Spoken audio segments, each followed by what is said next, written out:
What is happening, YouTube? You are listening to Immortal Coil, your future minister of whiskey mysticism.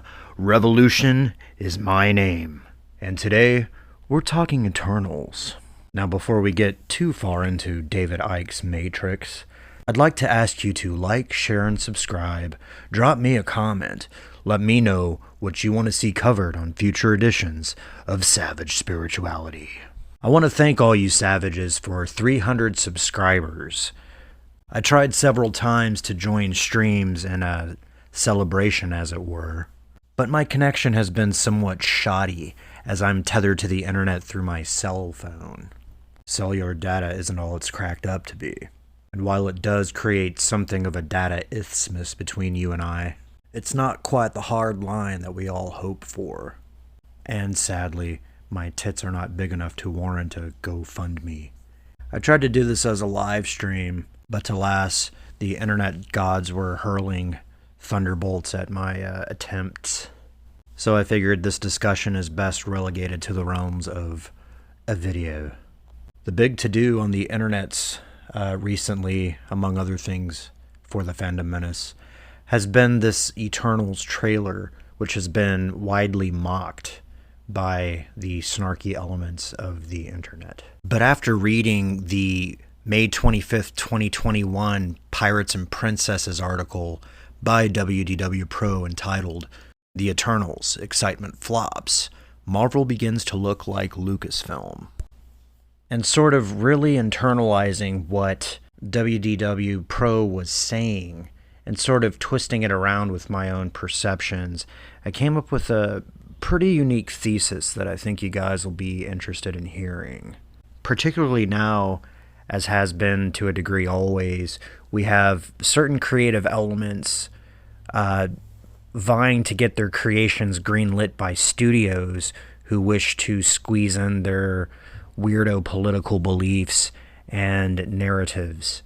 So it essentially puts creativity underneath a focusing lens. I liked this article because it kind of gave a brief history of the struggles, particularly that the Fandom Menace has gone through without calling us out specifically. But it did present a context through which this latest movie, The Eternals, in the MCU Macrophage 4. Now, The Eternals was created in the 70s by Jack Kirby, legendary Marvel and DC artist, storyteller. The Eternals themselves are a group of godlike sentient beings with immortality and cosmic power. They were created by space gods called the Celestials, who also created on Earth humans and an underground race called the Deviants. Elsewhere, the Celestials also created the Skrulls and the Kree, who eventually gave birth to Brie Larson. But on Earth, the Celestials, experimenting with humanity, created the potential for mutation, which is where our X-Men will come from, and why people like Bruce Banner and Peter Parker can get bit or zapped with radiation and come out no worse for the wear. In fact, their physiologies adapted to the foreign energies by manifesting superpowers. Now, if this tale sounds familiar, it's because it is basically a Marvel retelling of every ancient human mythology, where we have an element of the heavens and an element of the earth joining together at the dawn of time and the creation of man. Matter of fact, it is fitting that two members of this team are named Icarus and Gilgamesh. In human history, Gilgamesh was a king of Uruk, one of the capitals of the land of Sumer, present-day Iraq, which is recalled in the Tower of Babel story in the Bible as the land of Shinar. The Sumerian Kings list, which records the reigns of kings both before and after the Great Flood. Gilgamesh, whose father was Elu, which is most commonly translated as a phantom or a ghost.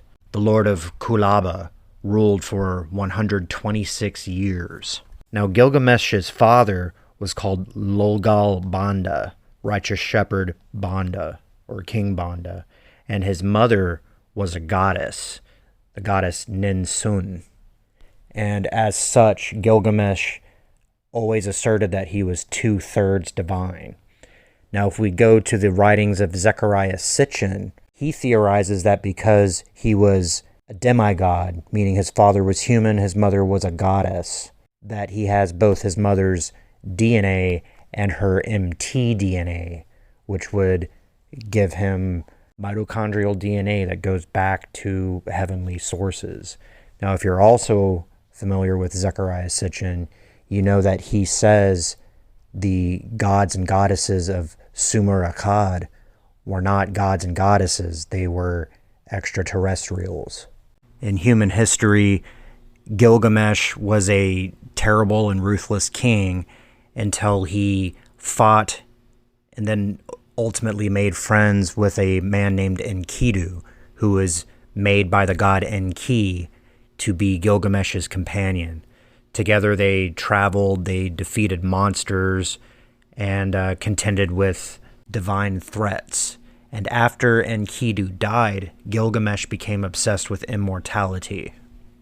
Now, this is a common thread that will be passed down in human mythology, a semi-divine child seeking an audience with the gods, or seeking the gods' immortality.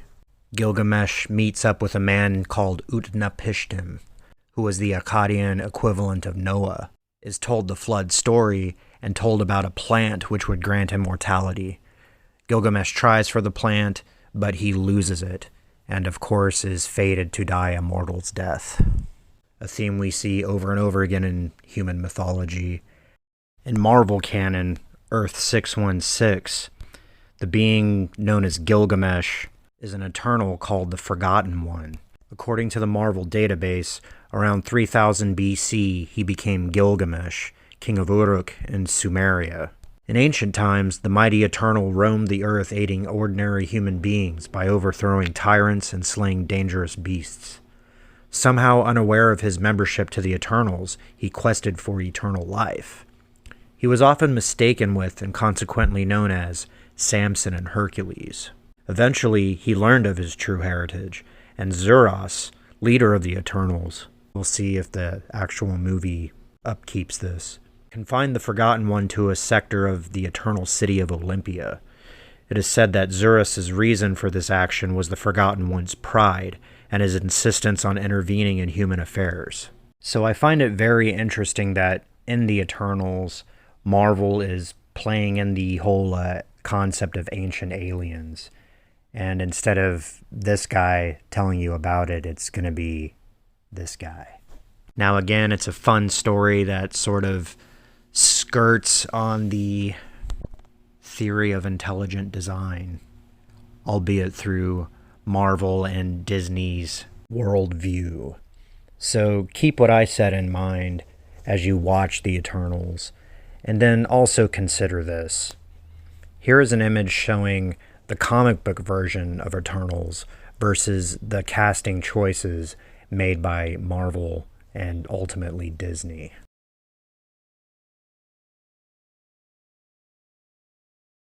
Thanks for watching, everybody. Let me know what you think in the comments, and stay savage.